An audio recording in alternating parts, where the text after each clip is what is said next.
Bismillahirrahmanirrahim. Assalamualaikum warahmatullahi wabarakatuh. Perkenalkan, nama saya Juhera dari program studi ekonomi syariah dari kelas EKIS 5H.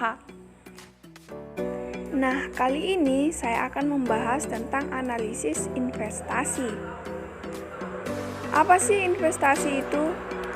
Jadi, investasi bisa didefinisikan sebagai komitmen sejumlah uang atau sumber daya lainnya yang dilakukan saat ini dengan harapan memperoleh manfaat di kemudian hari. Nah, menurut Halim, investasi pada hakikatnya merupakan penempatan sejumlah dana pada saat ini dengan harapan dapat menghasilkan keuntungan di masa depan. Nah, pihak-pihak yang melakukan kegiatan investasi biasanya disebut investor. Investor pada umumnya bisa digolongkan menjadi dua, yaitu investor individual atau retail investor dan investor institusional atau institutional investor. Investor retail atau investor individu adalah investor yang menggunakan modal bersifat pribadi, bukan atas nama perusahaan atau orang lain. Investor retail adalah penanaman modal non-profesional yang membeli dan menjual aset atas namanya sendiri, bukan untuk kepentingan organisasi atau perusahaan. Selain itu, jumlah aset yang diperdagangkan pada umumnya jauh lebih kecil dibandingkan dengan investor institusional. Sedangkan investor institusional adalah perusahaan atau organisasi yang berinvestasi atau menanamkan sejumlah uang atas nama orang lain. Investor institusional sering menjual atau membeli aset dalam jumlah besar.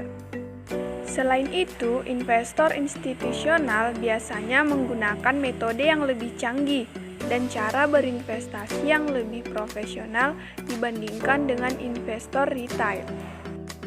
Nah, tujuan investasi. Secara sederhana, tujuan orang melakukan investasi adalah untuk menghasilkan sejumlah uang di kemudian hari.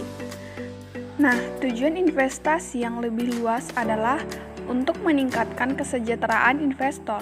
Kesejahteraan dalam hal ini adalah kesejahteraan moneter yang bisa diukur dengan penjumlahan pendapatan saat ini ditambah nilai saat ini pendapatan yang diperoleh di masa mendatang. Nah, kemudian analisis investasi. Analisis investasi bertujuan untuk memprediksi kinerja suatu saham industri di masa depan. Jenis-jenis analisis investasi. Yang pertama, top-down versus bottom-up. Analisis top-down ini memulai dengan menganalisis tren ekonomi, pasar, dan industri. Kemudian, dia akan memusatkan perhatian pada investasi yang akan mendapatkan keuntungan dari tren tersebut.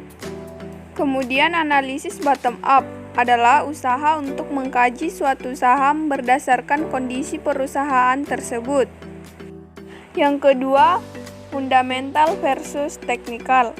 Analisis fundamental menekankan kesehatan keuangan perusahaan serta prospek ekonomi yang lebih luas. Dan untuk mengetahui bagaimana kondisi ekonomi negara, mengetahui kapan kita harus berinvestasi, dan mengetahui harga wajar suatu saham. Sementara itu, analisis teknikal adalah cara menganalisis pergerakan harga aset di pasar finansial menggunakan perangkat seperti grafik. Analisis ini dapat membantu untuk menentukan kapan saat yang tepat untuk membeli suatu saham guna disimpan dalam jangka panjang. Cukup sekian yang dapat saya sampaikan, kurang dan lebihnya mohon dimaafkan. Wassalamualaikum warahmatullahi wabarakatuh.